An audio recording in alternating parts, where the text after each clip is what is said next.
Costa Rica is an incredible place to visit. There are breathtaking views, adventures galore, and the people here are unbelievable. However, a lot of tourists come here and they make these simple mistakes that turn their dream vacation into a nightmare. And let me tell you, in the years that I've lived here, I've had more of my friends come and visit and say, I really wish I would have known that before I came here.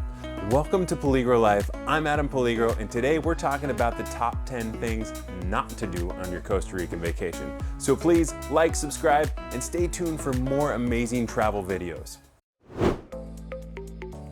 Don't travel during the peak holiday rush. Yes, you can come here during high season, but there's a few dates you definitely want to keep your eye out for because it can get crazy with the amount of people going to the beach or going to the festivals. Christmas and New Year's are a great time if you want to travel somewhere a little bit more remote. The more touristic beaches and even in the city get flooded with all the people having their celebrations. Semana Santa, or Holy Week, happens in April, and this is the equivalent of Easter. All of the Costa Ricans head out to go explore their beautiful beaches and the touristy spots, so there's a really big influx in prices and busyness in these areas. September 15th is Costa Rican Independence Day, and it's a blast to celebrate with the country. Just realize the whole country is going to be celebrating, things might not be open, and there's going to be a lot of parties everywhere.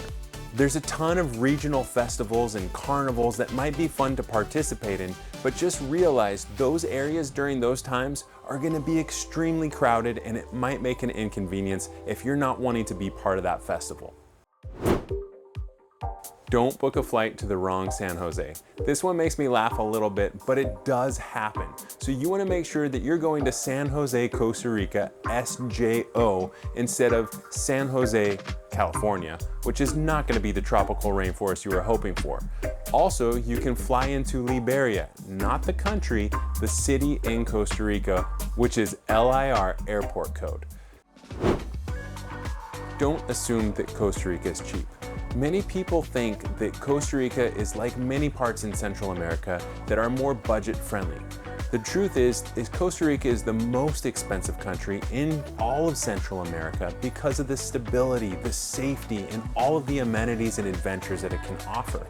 You can expect to pay similar prices as in the United States for things like food and travel and hotel accommodations. Prices are definitely higher during the high season from December through March, so checking out shoulder season is a great way to save a little bit of money and avoid some of the crowds.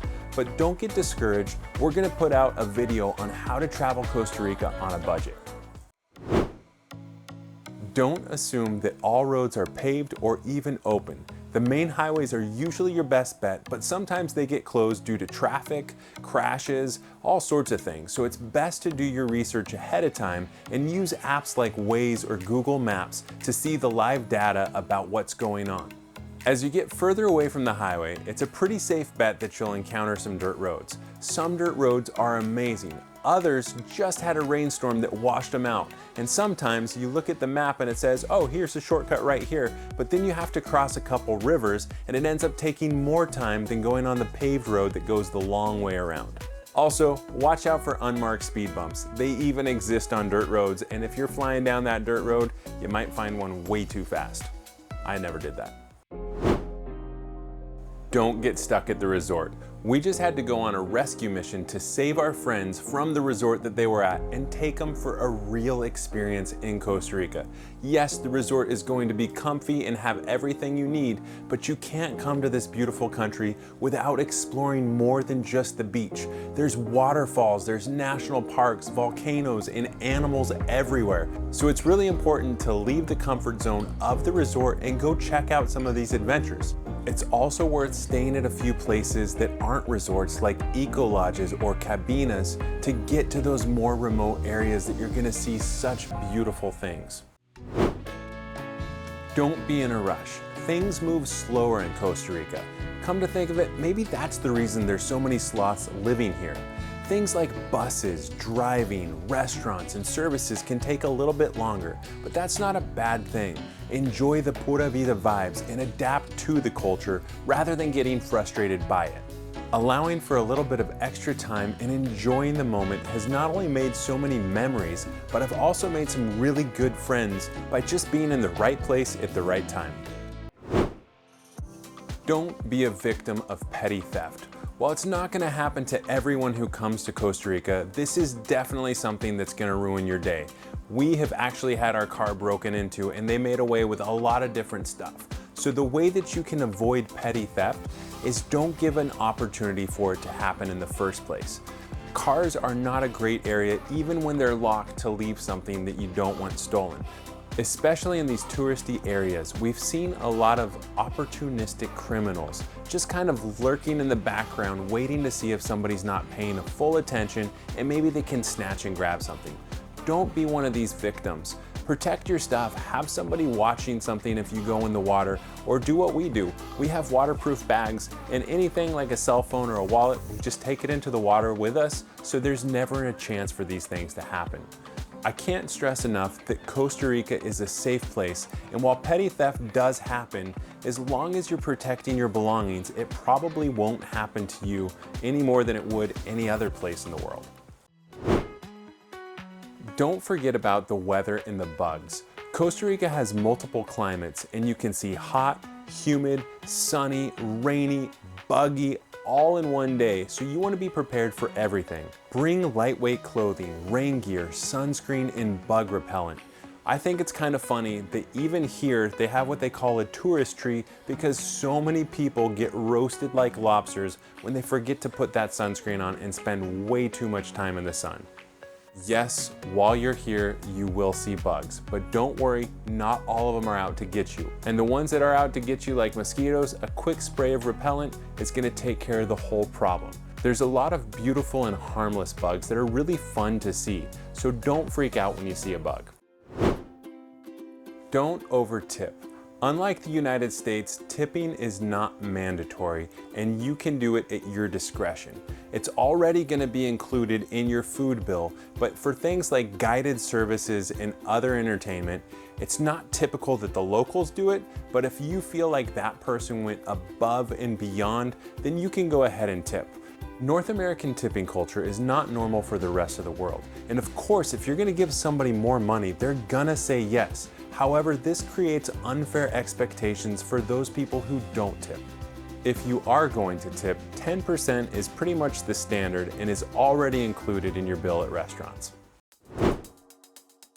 Don't underestimate the plants and the wildlife. While this isn't quite as extreme as Australia, this isn't a zoo either, and so you definitely have to take care of yourself when you're out in nature. A lot of people like to feed the animals, and this is terrible. Please do not feed the animals, as they've gotten so accustomed to humans that in some national parks, they don't allow you to bring any kind of food in because the monkeys and the raccoons know how to open up zippers, and not only are they taking the junk food and eating it, they're also taking things like people's electronics and holding them hostage for that chocolate bar. So these animals can be really smart. Please don't fuel that culture. Even some of the plants can fight back here. A lot of them are covered in spines, which is easy to see, but plants like the manzanillo tree have toxic bark, toxic leaves, and toxic fruit that can leave you blind or even dead. The good news about the manzanillo tree is most places they're labeled. You just gotta keep an eye out and don't assume that you can touch everything. They call it a poison dart frog for a reason. Last but not least, don't forget the culture. Step outside of your comfort zone and try things like the local foods. Rice and beans, pâté are so delicious, and there's tons of fruits and veggies that you've never seen in your life. Don't be intimidated by your level of Spanish and find places where you can meet locals or maybe join a pickup soccer game, which here they call a mahanga. Check out regional Facebook groups where you can see what's going on in the community and even be a part of it. There's a ton of different ways that you can pay for a cultural experience, but honestly, the best ones are free. So I encourage you, step outside of your comfort zone and go find your own Costa Rican experience. Costa Rica is an amazing place, and by avoiding these common mistakes, your trip is going to be even better. I genuinely hope that you enjoyed these tips, and I look forward to bringing you more. So please like, subscribe, and in the comments, why don't you let me know what your pro travel tips are for Costa Rica? See you on the next adventure. Peligro Life signing out.